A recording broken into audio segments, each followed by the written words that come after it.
Cell phone service has been tremendous across the continent. That's one of the reasons it's been growing. You've got African billionaires that control a lot of these cell phone service companies. But now what you have is now the next frontier. And not only is it getting a foothold, this is about, again, frankly, raping. Yes. That's what this is about. You're absolutely right. I think people need to fully understand what Musk has been building empire-wise over the course of the last 20 years that you've been paying for. I want to remind people that Elon Musk is a welfare queen. None of his companies are profitable. Tesla's not profitable. Starlink isn't profitable. Boring Company is profitable. Neuralink isn't profitable. The reason he's rich right now is because over the course of the last 20 years, he's gotten $36 billion in U.S. government contracts. And hold up, the only reason he made money last year with Tesla is because of the government contracts, because he lost money last quarter with Tesla. Exactly. And so when we're talking about him being the world's greatest welfare queen, essentially, what he's attempting to do is these companies are not independent of each other. The reason you buy Twitter at a loss is so that you can control information. And we saw that the last election was won through his control of the information stream. The reason you buy SpaceX is so that you can deliver your satellites into outer space in order to control the information stream. The reason you buy Starlink is so that you can control the internet, so that can control the information stream on your social media apps. And what happens when Elon Musk can effectively control the information stream for the entirety of the global community? With the assistance of the United States government forcing countries, if you want to do a business with America, you have to use Starlink. If you want diplomatic aid, because we've now closed down USAID, a condition will be you use Elon's products. And guess what? It's beyond just the Starlink system. They also want to change the governmental fleet vehicles from being things like Fords to being Teslas. How much money does that push into? Wait a minute. Even though Donald Trump ripped apart the charging stations in federal government buildings. Exactly.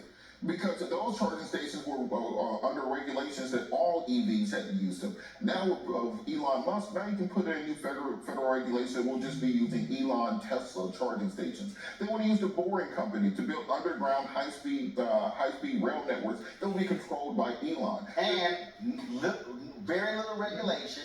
He's pretty much doing whatever the hell he wants to do out there in Las Vegas because he wants to bypass regulation. Exactly. And so then you take it a step further. The Optimus robot that he's doing now, if you heard Letnick, the Commerce Secretary, say we're going to bring manufacturing back to America and it will be robotic. Who the hell has a robot company? Elon.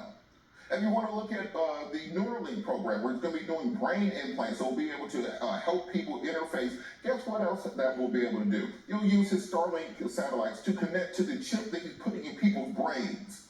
So when we talk about someone who's trying to gain global power, these aren't conspiracies. These are just the things that he is doing right now, and we are funding them as taxpayers. And when you're talking about putting a $250 million investment to win the last election, it costs less to buy America than it cost him to buy Twitter. And what we see as a result of that right now from Mr. Musk is that he has wholesale gotten rid of all regulatory frameworks around his testing of super heavy and starships down in Boca Chica, Texas. So much so he was able to buy the town. They voted last week to rename Boca Chica Starbase, Texas, because that's now Elon's own personal city. I want people to understand how large this issue is. We're talking about someone who wants to control the global flow of information. That he will be the Thomas Edison of Central America, of South America, of Africa in the next generation.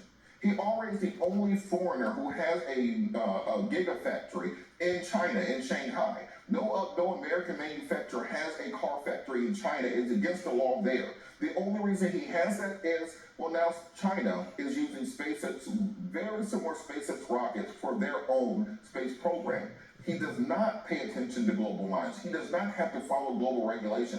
The new Republican budget cuts 25% of NASA funding.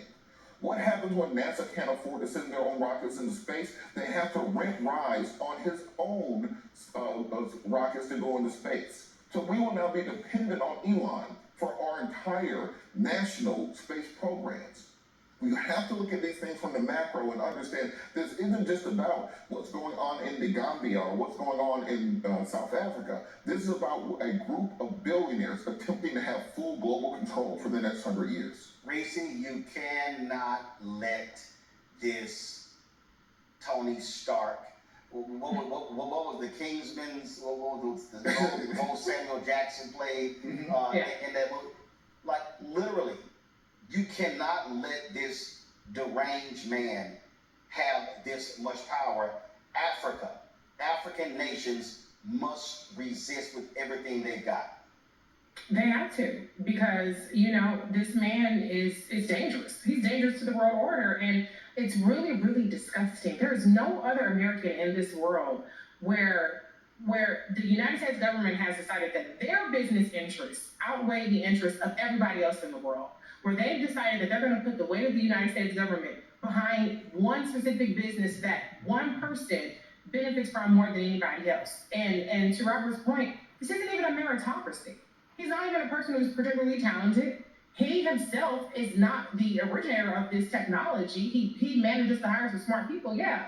But at the end of the day, this is creating a monopoly with taxpayer dollars to the detriment of the United States and everybody else. We did not sign up for this, okay? People signed up for their prices to go down, for their lives to get better, not to line Elon Musk's pocket even more and more.